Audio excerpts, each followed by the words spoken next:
Hey guys, it's Coffin. Here's the story of David Johnston. This one's a crazy one, with real footage and an audio recording, so make sure to grab your coffee and take a seat. I hope you enjoy.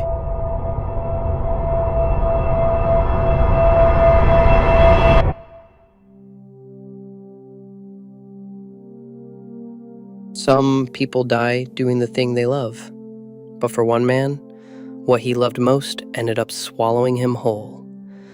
This is the story of David Johnston, a man who dedicated his life to understanding something the rest of us spend our lives running away from, a volcano, but his passion would lead him straight to the edge of something so violent and unpredictable, no one saw it coming. David Johnston wasn't some daredevil thrill-seeker. He was quiet, thoughtful, more scientist than adventurer. Born in 1949, raised in Illinois, David didn't grow up around mountains or lava, but from a young age, he was obsessed with geology. He wanted to understand how the earth moved, what lived below our feet, and more importantly, what happened when that deep pressure broke through the surface. He earned his degrees, studied relentlessly, and eventually landed a position at the United States Geological Survey, or USGS. It wasn't glamorous, lots of hiking, camping, endless readings and charts, but for David, it was a dream.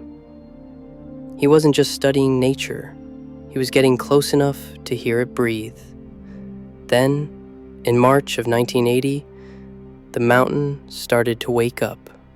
Mount St. Helens, a stratovolcano in Washington state, began rumbling.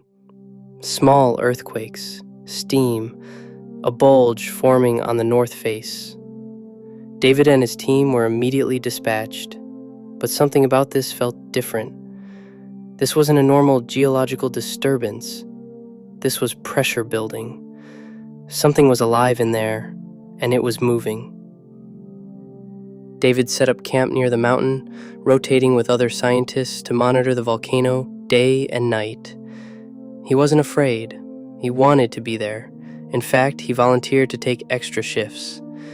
Even when others grew nervous, David insisted he had a job to do. And besides, he believed the data would tell them when it was safe to leave. But nature doesn't always follow the data.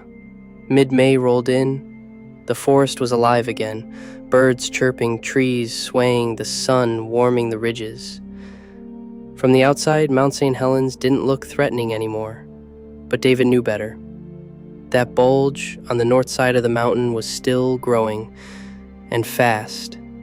It had expanded over 450 feet outward in just weeks. He warned everyone, this mountain could go sideways. Not upward, sideways. People laughed that off at the time. Volcanoes erupt up, not sideways, right? David didn't laugh. He doubled down, and so, on the morning of May 18th, 1980, David Johnston took his position again. He was stationed on a ridge 6 miles from the volcano, at a spot now known as Cold Water Observation Post. He unpacked his equipment, took more readings, radioed in to USGS HQ, and then he waited. Around 8:30 a.m., a small tremor hit the mountain. Nothing big, maybe a magnitude 5.1 quake.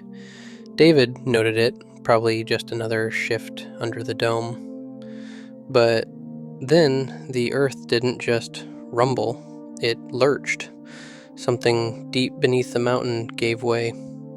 From his observation post, 6 miles away, David radioed in a message. Vancouver, Vancouver, this is it.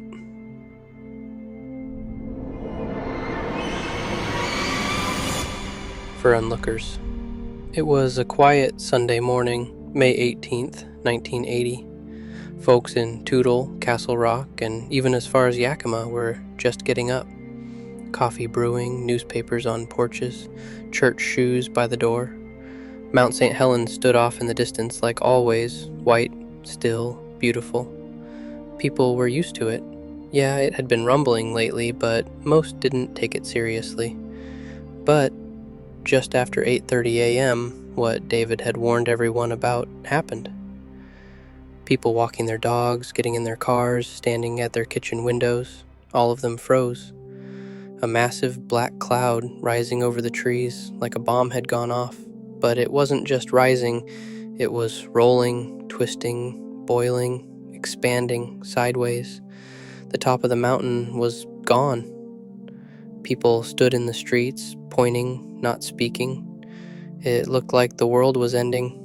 Ash began to fall like snow, soft at first, then thicker. The sky went from blue to gray to pitch black in less than an hour. And then came the sound, a low, thunderous rumble that never seemed to stop. One witness said it was like standing next to a freight train for 5 solid minutes. But where was David? David Johnston was never seen again. "Vancouver, Vancouver, this is it," was the last radio message he would ever send. The ridge he stood on was obliterated. Nothing remained of his camp, no equipment, no trace. It took 17 years before a single bone fragment, confirmed by dental records, was discovered miles away. That was all that remained of the man who got too close. David Johnston died doing what he loved, but his story is a chilling reminder that no matter how much we study nature or think we understand it, it doesn't care. Mount St. Helens didn't erupt upward, it erupted sideways, exactly as David predicted. He wasn't wrong, he was just too close. Here is the last image of David Johnston, along with his last ever radio message. "Vancouver, Vancouver, this is it!" If you ever find yourself drawn to the edge of something powerful, be careful, because sometimes it's not about fear. Sometimes it's about respecting what you don't fully understand.